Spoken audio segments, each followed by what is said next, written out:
This is the Raw Life Health Show. Raw Life. Hello, everybody. This is Paul Neeson with the Raw Life Health Show. I have a wonderful guest on the show today, Annie Fanta from Annie's Appleseed Project. And we're going to be talking about, of course, a popular topic that we talk about often here at the Raw Life Health Show, and that is not just cancer, but what to do if you have cancer. The smartest things to do out there today that's been proven to be better than some things that aren't as wise that a lot of people are often forced into doing. But we're going to talk about this topic today.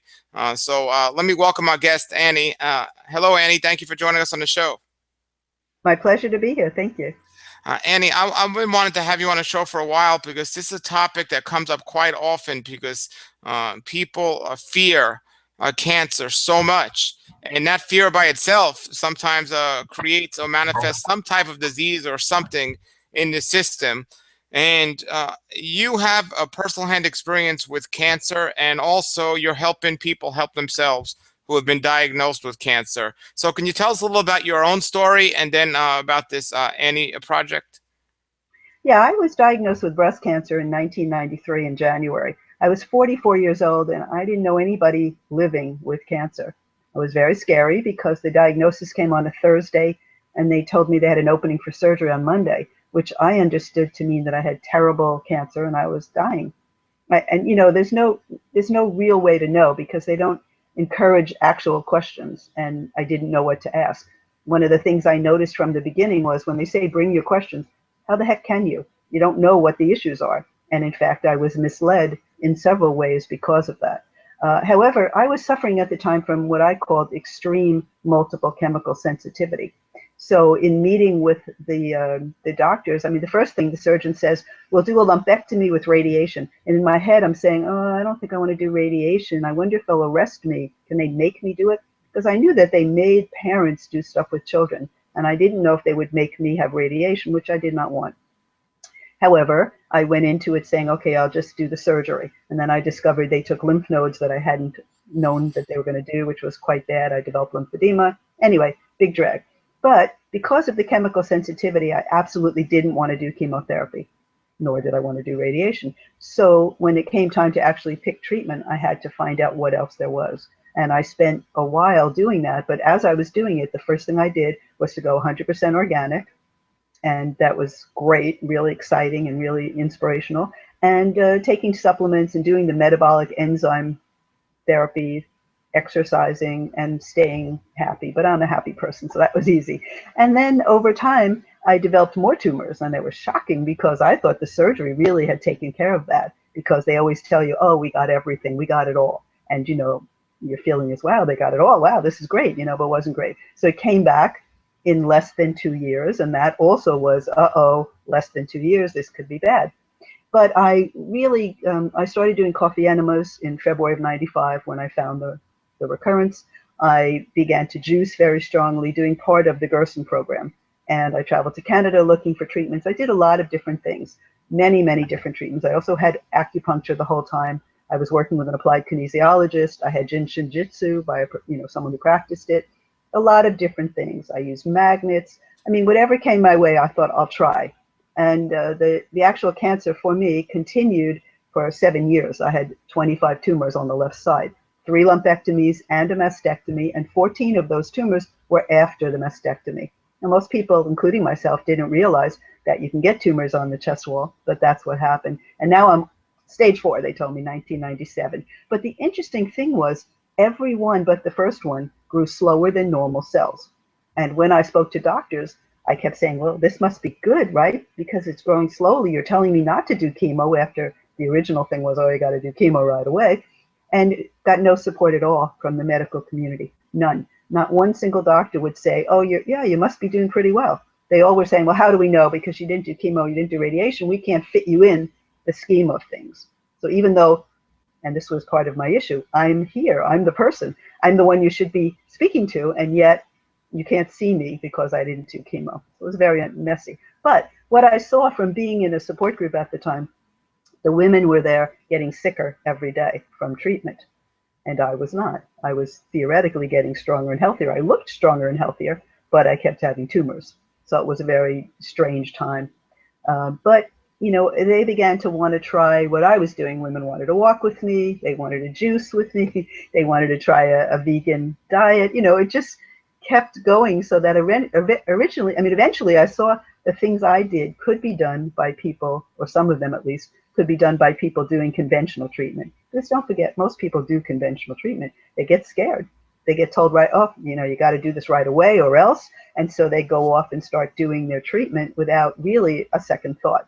And it was only the fact that I had the chemical sensitivity that stopped me and made me reconsider what I needed to do. And I think that was a really lucky break for me, oddly. Sure, sure. So what would you tell somebody who is just newly diagnosed with cancer, and if they called you up and they said, "I heard your story," and what's the first thing you suggest? What do you recommend I do? Totally give up sugar, no soda, and there shouldn't be soda anyway for anybody, no deep fried foods, examine what you're eating, go organic whenever possible. It's expensive for people, but if you go to farmers markets or join buying clubs, you can get it at a better cost, and it's worth it because your health is the only thing you have to control. And that would be number one. And number two, I never tell people not to do something. I have a handout from Annie Appleseed Project that we created that describes things that are evidence-based, things that can be done if they choose to do chemotherapy, if they do radiation. We have stuff for surgery too, and many different types of cancer. I don't just do breast cancer anymore. That was in the beginning because it was what I knew. But I realized that natural therapies apply across the board to any type of cancer. And so I just give people information on things they can do without saying this is what you should do. Because, after all, I'm a patient advocate. I am not a doctor, and I can't prescribe, nor do I really want to because it's a heavy responsibility. But I want people to understand that no one should ever take chemotherapy without accompanying integrative medicine. It's impossible. The same with radiation because there always will be harms, always. And every pharmaceutical has harms, may help, may not, but it will certainly harm. So I feel like, the least you should do is juice, should always detox. I like coffee enemas. I think they're a really great method. And if people can do it, that's great. Now, I spoke to somebody this morning who does wheatgrass enemas, which is another path. And I define this as many paths to wellness. And if you find the one that feels right to you, that's great. But it should be a combination of things. And the way I think of that is, for example, turmeric is it considered curcumin, considered a cancer fighter. So it blocks 9 cancer pathways in the body. So you figure 9 pathways, that sounds like a lot, but obviously cancer is like when rain drips on your roof and it leaks and you patch that and wow, it's leaking 2 inches over and then it's leaking again. So you need to do a lot of different things to block cancer. It's very smart. It adapts in our body because it's our own cells acting badly, failing to die. Cells' job are to divide and die. The old one dies, the new one goes on, then the new one divides, and so on. So they stop dying, they form a tumor. And therefore, you have to change the milieu of your body as much as possible, and I believe as quickly as possible. For example, years ago when I was thinking about Mexican clinics, one of the things they do, you immediately change your diet when you get there. And, you don't have access to junk. You have to have organic and so on. And that made some people get well just because of the immediate bathing of their cells in nutrients that they were missing, because that's part of the deal, in my opinion. Now, when you say no sugar, are you talking about processed sugar, or are you talking about all sugar, including No, fruits? yeah, all added sugar. So, the FDA is considering relabeling the way they label sugar. Right now, there's no difference between what's naturally in a food and what's added. But in my opinion, it is the added sugar because that's not a food. It's completely separate. In fruit, you're not getting sugar. You're getting an it's entire item of nutrients. It's got all sorts of nutrients, not just one or five, thousands, and some fruit sweetener, but it's not fructose. It's not added in there. It is part of the food. So I believe, and there are different paths for that. Some people think no fruit at all, but I don't hold with that. I mean, one of the things that astonished me, I went to a Gerson clinic in 1995.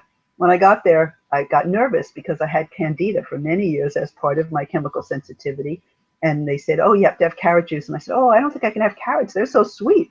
And the doctor very nicely said to me, look, you're here. This is a hospital. We will protect you and take care of you. And within the 2 weeks that I was there, the candida actually began to recede for the first time in 8 years. So I knew that I was on the right path. And if carrots are not identified in the body as sugar, then I don't think any other item is. I believe that all food is received as nutrients. Thank you for those nutrients. That's what Sure. it's Now, about. just to be clear, now, did you ever do radiation or chemotherapy? I did not do chemotherapy or radiation. I never took hormonal treatment either. I did Okay. have a lot of surgery though. I had the first surgery without being aware of anything. And I had the next surgery because it recurred so quickly and I thought, oh, this is really serious. And I had no way to know that I was succeeding in what I was doing. It's only now, 22 years later, that I look back and say, hey, I did something right because here I am. Because they told me I was stage 4 in 1997, but I had very slow growing cancer. So now I know it would never have killed me because it was very slow growing, but I had nothing. No one was able to say that to me. I didn't understand there were alternative docs around. I didn't know any of them. It took me a long time to assemble the information. There was no internet in 93. I mean, not for me anyway, but for high tech people, yes, but a regular person, no. Sure. And it was more difficult. So when I established the website, annieappleseedproject.org, it was to say, here's a spot where you can find a lot of the information you'd like to find in one place. And that's why I did it. Exactly. You know what I find interesting is the doctors, after surgery, they say they cut out the tumors. They say we got the cancer, but you're going to need chemo and radiation. And doesn't anyone ever ask the question? It's like, well, if you got it, why do I need chemo and radiation? I mean, it just Well, doesn't. yeah, of course, that's really odd. One of the things that I said to them when I woke up from surgery, I said, "What, you don't know who benefits from chemotherapy? You just give it to people?" I was shocked by that. I thought they had some way to know who needed it. And they're telling me, oh, no, it's just in case. You probably, you may need it. We call it adjuvant, aside from the surgery. But that's nonsensical. Now there are some groups that have created um, protocols, assays that tell people if they need chemotherapy or not, but still not 100% by any means. But it's better than it used to be. I mean, to me, it was insane to give people harm without knowing if it would help, and that What is do you really. what do you think of women that have breast cancer in their family and they have a certain gene and they're actually cutting off their healthy breast so they don't get Well, breast cancer? yeah. So the geneticists don't offer an option. They don't say, "Oh, you can go on a vegan diet and the other, supplements and detox and all that, or you can have a bilateral mastectomy." They say, "Well, you can watch and wait. You can have a lot of what we know to be ionizing radiation, which is probably harmful to them in particular, but harmful to all women, all mammogram stuff. We can watch you for the next 15 years and see what happens." There are people who have the gene who do not develop cancer. Those are the people we should study. We should also study people like me who recovered, who had slow growing cancer. What's going on? But nobody really does that. Although there's people who from time to time say they're going to gather that information. Hasn't happened. But removing both breasts as a preventive, it's scary and upsetting, but I know women do it. I know many women who've done it and they feel more confident because with the gene, they've been told that, well, you're definitely going to have breast cancer. But of course, that's not true. It's not definite. And possibly, but that's a scary consideration. Lifestyle changes will make the difference. I think it would, but I'm not a genetic hereditary breast cancer person. I'm a random. No one else in my family had it or has gotten it in the 22 years since I was diagnosed. So I'm not in their fear position. And fear is a giant motivator for people. And again, I say to geneticists when I meet them, look, you tell people you can either do surgery or nothing, and nothing doesn't sound very good. That's the problem. They're not offering them all the options that may exist. I wish they Sure, did. sure. Sure. Now, are you against, you're not against surgery, or are you against surgery now, or does it depend on a particular situation? Yeah, I think it depends on the situation. It's hard for me to be, I mean, you have to put yourself in that person's situation. Again, I don't advise people not to do stuff. I suggest to people they add in things that will be helpful for them in their situation. And I give them a whole list of possible things that they could try to add in. I don't think it's fair for me to say, oh, you shouldn't do that, because, who the hell am I to say that? I can't. It's not fair. And everyone's making a decision from their own space. I just feel like they need information. That's why I set up the website, because the more information you have, the more ability to make a better and more informed decision. Now, are you completely clean of any tumors at this time, or are they still very slow growing many years later? It's a good question, but with cancer, you never really know. But I was proven by MRI after I took Chinese herbal medicine specifically designed for me, which I talked about in other venues. I had an MRI when I started the herbs, and an MRI when I finished. I was unable to find cancer. Sometimes I say to myself, it was so slow growing, I'm not sure any of the tests and anything we have really show it, because the cancer I had never showed up in a blood test at all. Many people keep track of themselves through blood work. But for me, I could never tell if I had cancer. The only time that it showed was right after surgery, which in my mind was clear proof that cancer surgery tends to spread cancer cells. However, that's a separate issue. But the fact is, I presume myself to be free of cancer. I generally speaking don't get tests. So I just had blood work done this week for the first time in 5 years. I'm just not big on getting tested. What's the point? The thing is, it's not as though conventional medicine will say, oh, we have something completely different because you have a problem. They have the same thing.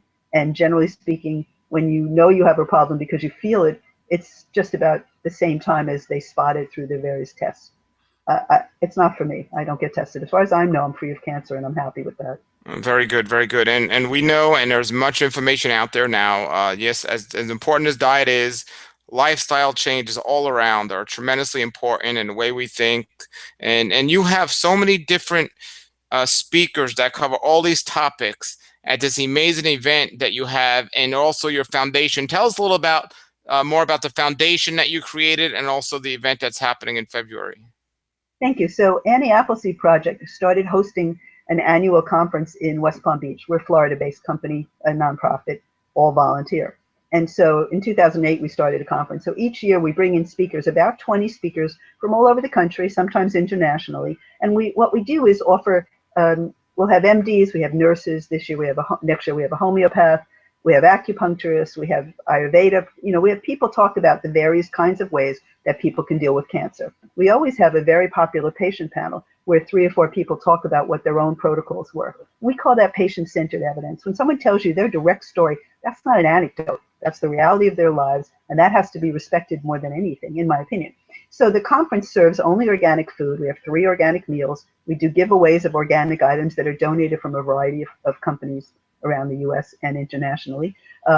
We have a lot of great networking takes place. People talk. All of our speakers sit in with the attendees. We all have lunch together. We all share information. It's very, very exciting. The energy is really great. People know they're gaining what they need. And, sometimes people meet another person with the same exact circumstances as them. In fact, the very first year that happened was exciting. People get involved in ways they never thought they could, and they learn stuff. And so what we say about many paths to wellness is that if you listen to a speaker and you like 2/3 of what they say, but, oh, wow, they said something you don't like, you don't have to take the whole thing. You can take the part of it that you want and use it for yourself. So about 1/3 of our audience are people with cancer. About 1/3 are advocates or family members. And the final third are people who are practicing some healthcare work. They're health professionals. And they're coming to get continuing education and to learn the kind of things they need to pass on to their constituents, clients, patients, friends. And it's very important. It's a 2.5-day event. And it's very exciting for all of us, including myself, even though I'm like throwing a giant party and I don't get to enjoy it as much as everyone else. But I got to run around and make sure everything's going the way it should. But overall, the speakers are amazing. The energy is great. The food's amazing. Local farmers bring their food to the hotel that week. We only serve organic, including the oil, the spices, everything. The water is from is being filtered specially so that week, so that all of the water is filtered water. It's really beautiful. And the hotel has been using donated Dr. Bronner soaps to clean the bathroom, so it isn't stinky the way most hotel bathrooms are. And that's important to me because I'm chemically sensitive. So all these little nuances of things are very important. We use reusable bags.